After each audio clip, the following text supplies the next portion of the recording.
Hey guys, Freddy here. Welcome to a Retro Adventures. Because at the end of the week, the end of the poll, we've got a wonderful little win for Last Rites for Call of Cthulhu. Now we'll be going over to the desktop to have a look at that in a wee second. And as usual, I'll be back at the end of the video with some other channel related stuff and some other poll related stuff.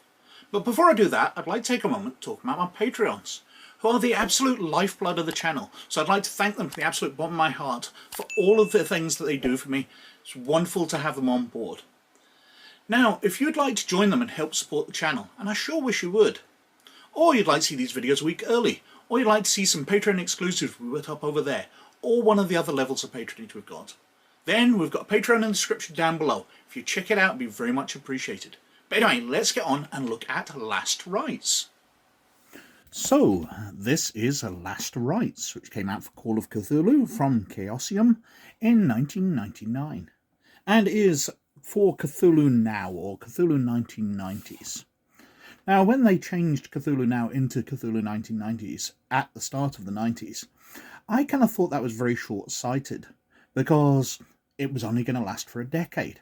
However, with the wisdom given to me by 20 more years of experience since then, it was the perfect thing to do. Because these are now historical adventures, they would require some updating to be put into the modern day when the players have got access to mobile phones everywhere they go and access to the internet. It's going to change the style of play, so it's far better to run these as you're set in during the 1990s. It was the right decision. I admit I was an idiot. Now, this is a book of 4 different adventures, and these are fairly short. The book itself is about 60 pages long, so 4 adventures. Once you take up all the handouts, once you take up the introductory pages and things, you're talking about maybe 12 pages each, which isn't a lot of space for stats and backgrounds. It's really not much adventure in here. Most of these will only last maybe a night or 2. They are very, very short. Now, there's some interesting ideas in here, but they would require a heck of a lot of work to flesh out. Let's have a look at the back cover. So, Last Rites. The death of a retired professor on the Massachusetts coast brings family and friends to his funeral, but new funerals quickly follow. Now, this is rather strangely a slasher-type adventure. I'll not go into any more detail before I open up, trying to keep in spoiler-free territory, but I thought I was going to like this a lot. But the material it gives, there's a lot of background, it sets things up, and then it just kind of leaves you after the first murder. So there's not a lot more to go on as the story develops. It sets everything in place, but leaves a lot of work to the games master. Lethal Legacy. An ordinary mummy has been stolen from a papier-mâché exhibition sarcophagus.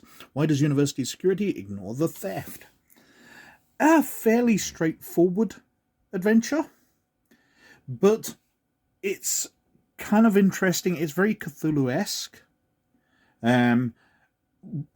dealing with mythos creatures, and I think it's an interesting spin on things, a modern spin on people using the mythos in a modern fashion, a way of making it a utility. The third adventure is House on McKinley Boulevard. A street hustler's suicide awakens a debt of guilt in a dying man. Now, this is, again, fairly interesting, but I think it's kind of more based on one of the 90s Gremlins ripoffs. It deals with smaller monsters horrifying a place.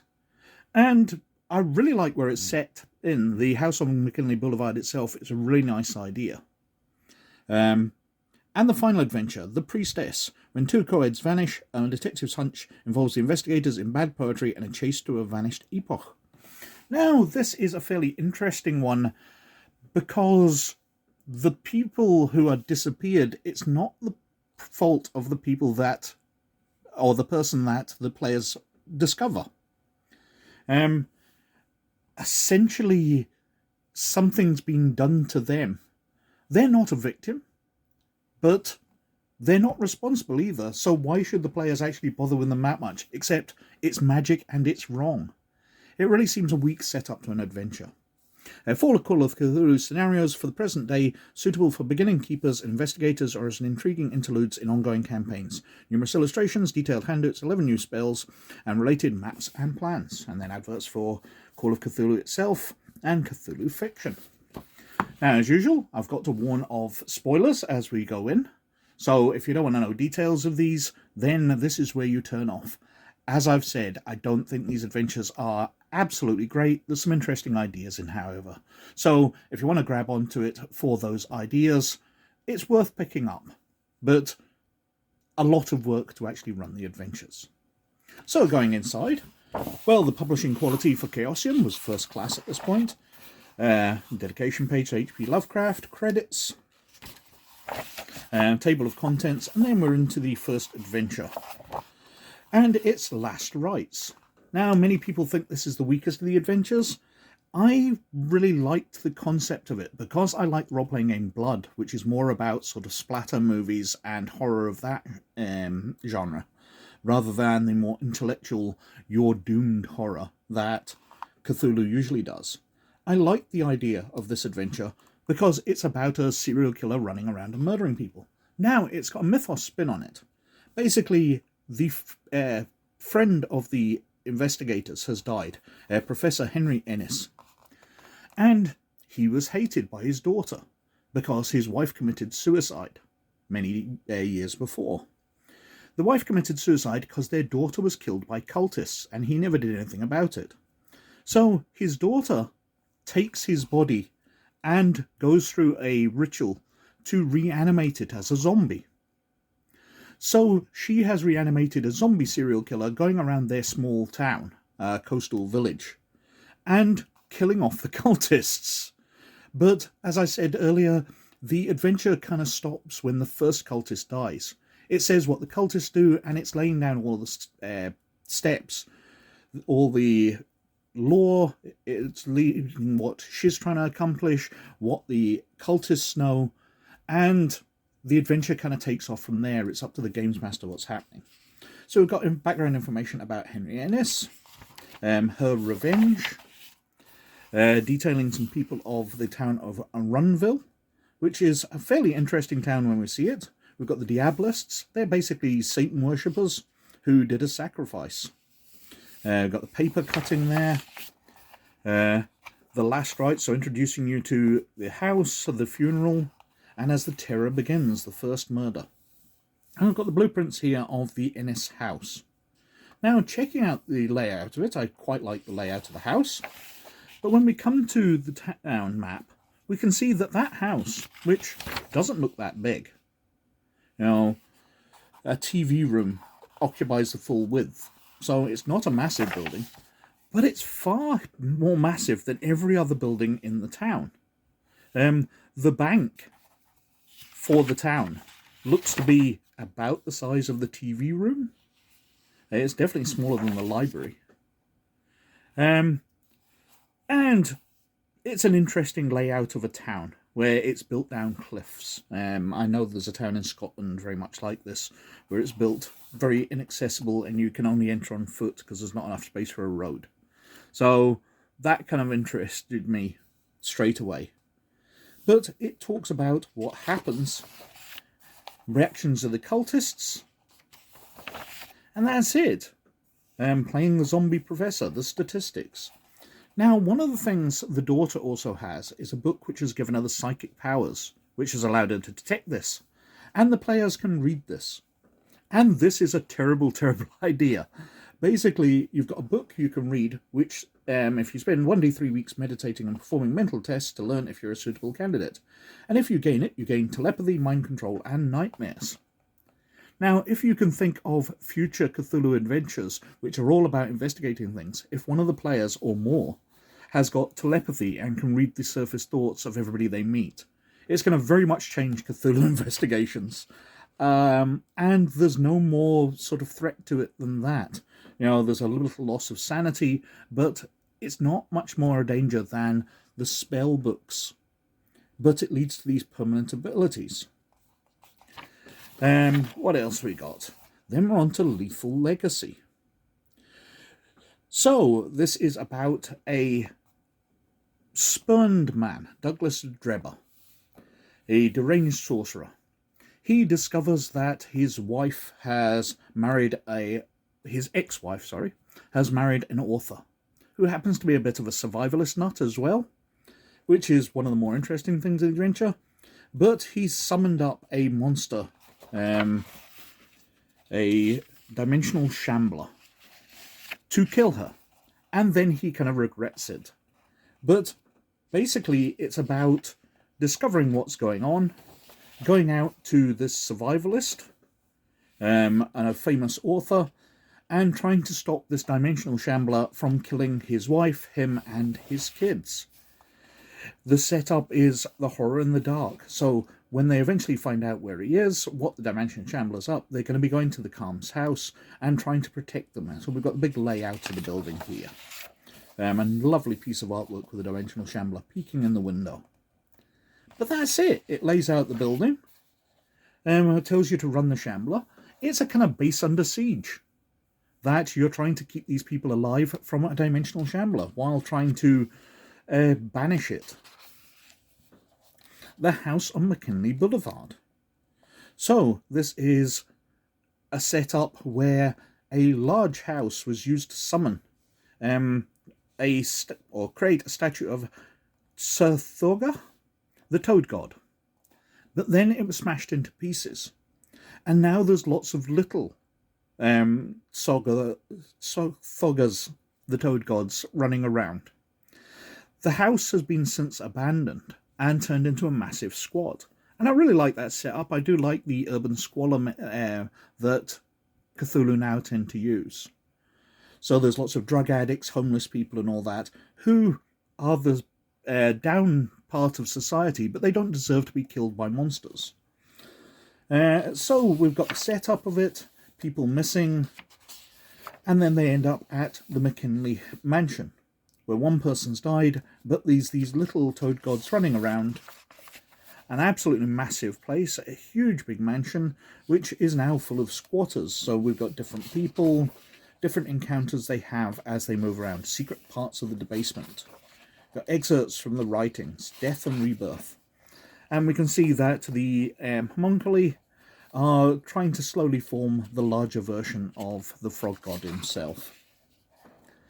And then finally we've got the priestess.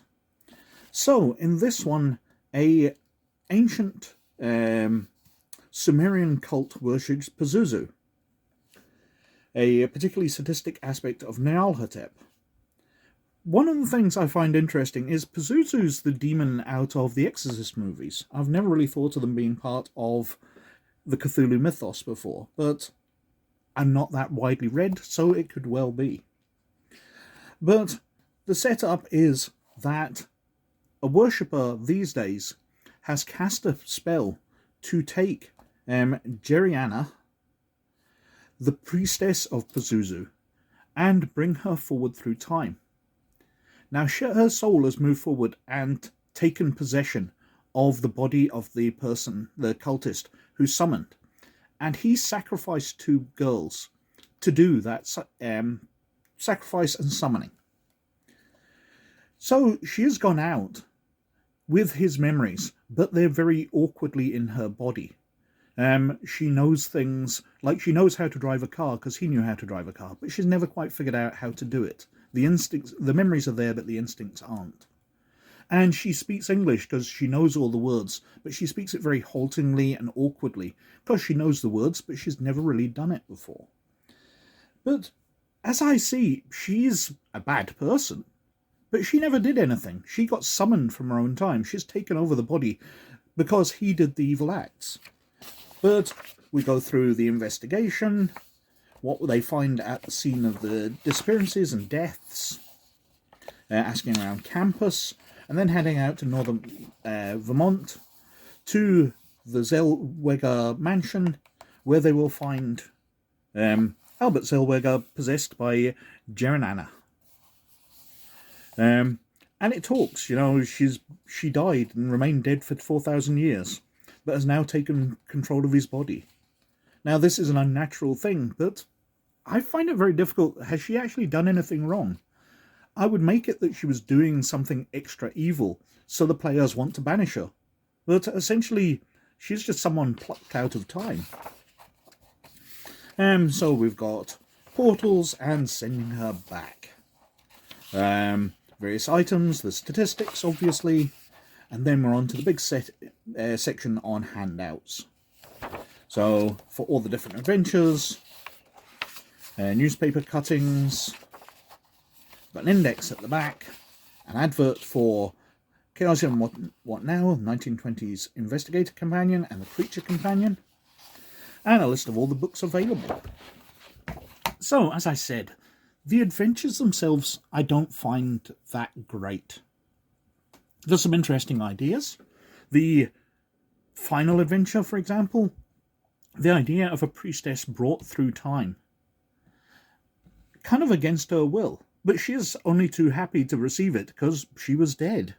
I think that's an interesting idea. You could do far more with it than just what the adventure does.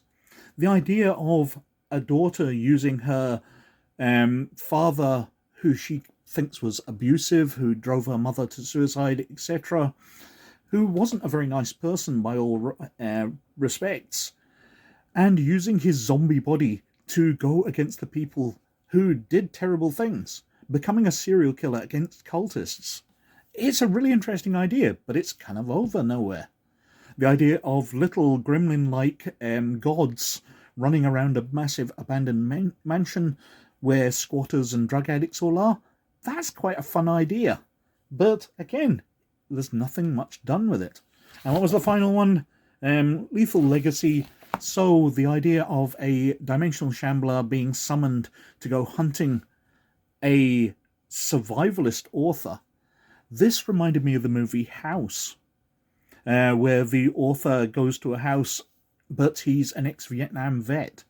So he's not a weak, obvious target. He's quite tough. And I love that movie. It was quite funny. And I could see funny bits in this adventure where the players, the academics, turn up and the author himself is a total survivalist nut, loads of guns, willing to fight, probably far more capable of fighting back than the players are. Anyway, as I said, there's some great ideas in here, but the adventures themselves are just too short to be really useful. So that was Last Rites, and that won the poll this week with a massive 38% of the vote. Way ahead everything else, because in second position, 10% behind, was Shattered Pattern for Earthdawn on 28%. Behind that on 22% was Tales from the Ether for Space 1889 on 22%, and Nightwalker the Villiers Affair for Millennium's End came in on only 13%. Which, as anybody who watches the channel know that I talk about Millennium's End constantly, and it never wins. It's a game that's kind of forgotten about, a almost cyberpunk spy thriller type game, which had absolutely amazing presentation. Chameleon Eclectic did some fantastic work on it, but everybody's forgotten about it, so it never does well in these polls. But I've got it on my shelf, and I absolutely love it, so I'm going to keep putting it in there. Anyway, we're going back over to a retro RPG poll. And the first two here are suggestions by viewers. So first up, we've got the Hercules and Xena role-playing game from West End Games in 1998. Now, this uses a version of their D6 system, the Legends system, which I'm not really familiar with, and was the last thing published by West End Games before they went out of business, and then the name got bought over and became a totally different company. So it'd be really interesting to look at. One of the late games that we've already seen on the channel was the Men in Black game, and that was really, really good. So I'll be interested to see what the Xena one's like if it wins. And then we've got the Amber Diceless RPG from Phage Press in 1991. Now this is a game I don't know much about, but almost ended up playing once. But the games master in the group did not actually have a copy of the rules. He'd photocopied them, so was running everything from a stack of photocopies. So we never quite got around to it, because he didn't have a book he could lend out. We were all sitting around browsing through this loose-leaf collection of pages, so never really got around to playing. But I've heard very good things, so it'll be interesting if that wins. And then the final two things are off my shelves. So we've got the World Book 5 Triax and the NGR for Rifts, from Palladium 1994. Now I remember this is amazing, has great sets of powered armor and everything in it, and like everything Rifts, everything from Palladium, there's so much imagination, so it'll be wonderful to look through. And finally we've got Secrets of Shadowloo for the Street Fighter role-playing game from White Wolf, and that came out in 1994 as well. Now we've covered the Street Fighter game on the channel a little, and it was amazing. It was a really fun game, and totally off the wall for White Wolf Publishing, the people who made the World of Darkness games, all about the world being doomed and characters being doomed. Went and made a Street Fighter RPG where you just went around beating people up and getting in street fights, trying to win championships. A really fun game, and using a version of their storytelling system. I adore the Secrets of Shadowloo because it builds up an absolute world for the villains out of just an arcade game. Some great stuff in here. I love if it wins. But it's in your hands now. Those are the choices. And what else have I been up to? Well, over rpggamer.org, I have just finished going through the Visions series. Doing all the reviews and then statting out everything for the old Star Wars D6 system. So if you're into the Star Wars system, pop on over to rpggamer.org and check it out. We're going to be moving on to the last few High Republic comics after that, as that series winds down. The Acolyte series never did particularly well. They're finishing off the Young Jedi adventures, so the comics have come to an end, and the storylines, which have been pretty interesting, are finally finishing off. So we'll be starting that at the beginning of December. By the time this video comes out, I'll be starting to review those and stat them out. Anyway, as usual, I think I've been wittering on for quite long enough, so thank you very much for watching. As always, most of all, you look after yourselves, and I'll catch you later. Bye now.